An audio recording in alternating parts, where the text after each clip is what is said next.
Hello again. Today we're looking at the three questions of economics. So how do we use economics in our daily lives and in our decision-making processes?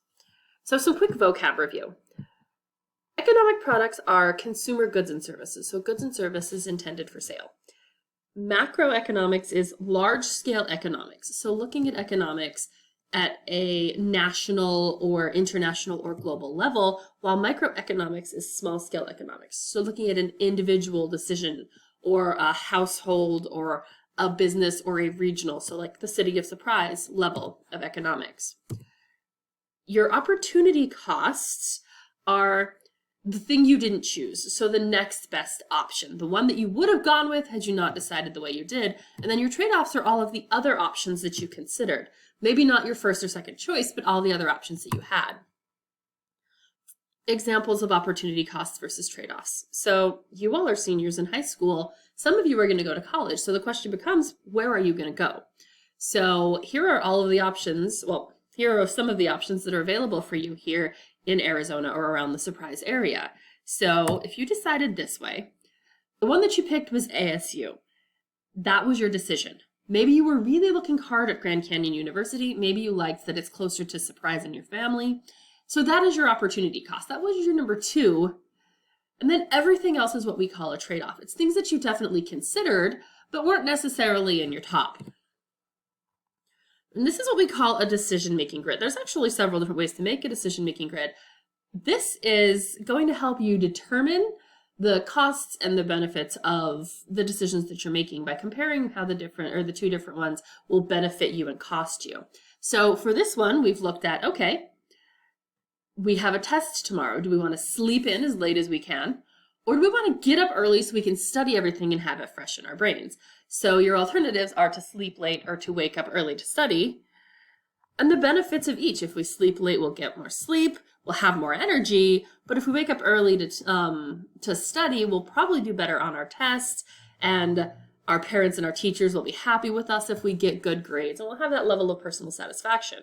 So the decision would be to sleep late or to wake up early. The opportunity cost of sleeping late is that extra study time.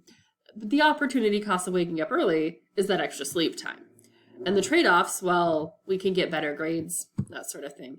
So let's fill one out for ourselves. This is an opportunity cost, or this is a decision-making grid. Please note that it does have, here's the good stuff that will come out of each decision, and here's what I'll have to give up to make that decision. So here's an example that I made. Where will I get dinner on the way home tonight? So I'm hungry, where do I want to eat? I can get Taco Bell because it's right there. Or I could get Olive Garden. Now Taco Bell is going to be cheaper. It is definitely the faster option. It's on my way home, plus I could eat it while I'm driving. Olive Garden, though, is much better quality. They got those free breadsticks. And let's be real, I'm going to enjoy the food more if I'm actually sitting down enjoying the food rather than driving. Plus I'll have leftovers for lunch if I go to Olive Garden. So the opportunity cost of going to Taco Bell is Olive Garden, and the opportunity of going to Olive Garden is Taco Bell. And trade-offs, the trade-offs are going to be largely the same either way. We've got Burger King, Subway, Indian food. I love Indian food. We've got Ike's Love and Sandwiches. Lots of other options that I could have chosen. Ultimately, if I'm in a hurry, I'm going to go with Taco Bell. But this is just a way of actually laying out and considering what your options are. Now I want to move on to the three economic problems. If you want to start a business, these are the three questions that you're going to need to answer. First, what are you going to produce? What good or service are you going to create or provide that people will want to pay for? Now, when you're asking yourself what, it isn't just something like maybe you really, really, really like something, but you have to ask yourself, is that a product or a service that I'm actually going to be able to sell? If it's not something that you can sell, then it's probably not a business that's worth opening because it'll just go under if no one will buy it. So questions you need to ask yourself are, what are the goods and services that consumers want and need? Basically, what will they pay for? As a consumer, what would you pay for? So is it something that I want or that I need? And then businesses have to answer this question by choosing what they can produce that they actually think consumers will pay for and that will make them money, is really what it is. So for an example, Apple thought that maybe we needed a device that wasn't a computer, but still is a little bit more like a computer than a cell phone. So we have an iPad tablet, that sort of thing. You need to answer, how are you going to produce that? How to produce whatever this product is. So what materials are you going to need to provide the good or service that you want? What goes into creating it? What goes into making it available to the community? What is going to be the most efficient way to get what you need and produce that? So businesses answer this question by figuring out where they're going to actually be functioning. So what kind of space will you need to produce your product? Is it something that you could just do out of your garage, or is this something that's going to need a big warehouse with highly specialized equipment? How you're going to get that product or service to market.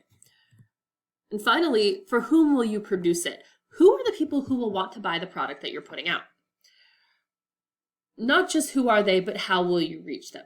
Say, for example, you want to start a business doing babysitting. Well, if you look over at Sun City nearby, you can't even live in Sun City for the most part. You can't buy one of those houses unless you're over 55. They don't have a lot of small children in that community. So providing services like after-school tutoring or childcare, Sun City is not going to be your market. You're going to be looking for areas with lots of children or lots of school-aged children in the area.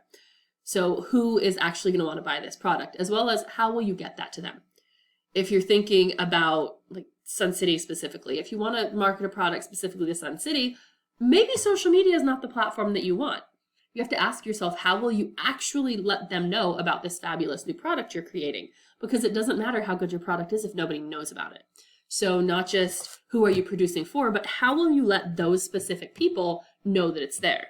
So if we're talking about Sun City, advertising in a newspaper or putting a billboard up along brand would be more helpful to you than putting ads on social media. So businesses will answer this question by creating advertisements for their product that can be general, like commercials that you'd put on TV, or more personalized, like those social media ads that target us and convince me to mail a potato to my mother at 5:30 in the morning. Ultimately, what it is who are you going to produce this for, and how are you going to let them know about your product? So we're going to practice this concept together. Here's some scenarios, and yeah, you're going to see stuff like this on your test. Here's some scenarios, and I want to know which of those questions. So what are we producing, how are we producing it, and who are we producing it for? Which of those questions are we answering in each scenario? So first one, XYZ Tutoring provides educational services for students struggling with math. Which economic question does students struggling with math answer?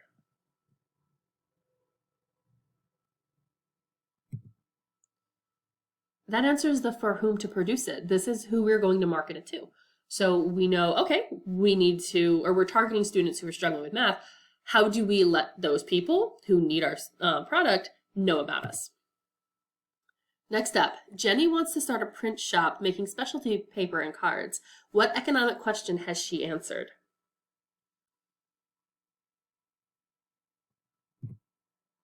She knows what to produce. She knows what it is she wants to be making.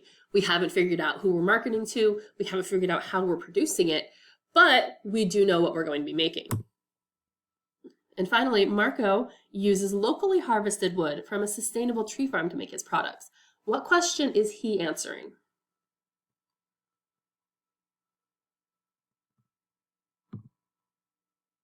He's figured out how he's going to produce his products. He knows that he wants to make something working with locally harvested, sustainable wood. We don't maybe necessarily know what exactly it is he's going to be making. We don't know who he's going to be selling this to, but we do know what it is he wants to be using, the material he wants to be using, and how he's going to be getting it. And you're going to want to go individually answer some of these questions on Schoology. So first one, and these are again up on Schoology. Tristan has gotten very good at painting characters in fantasy settings. He's just bought acrylic paint and canvas in bulk, intending to start a painting business. What economic question or questions did Tristan answer? And Alpaca Yarns employs factory workers to hand spin wool, yarn, and fabric in a workshop on the company farm. What economic question does this statement answer? So you're going to want to go over to Schoology and write your answers to those questions.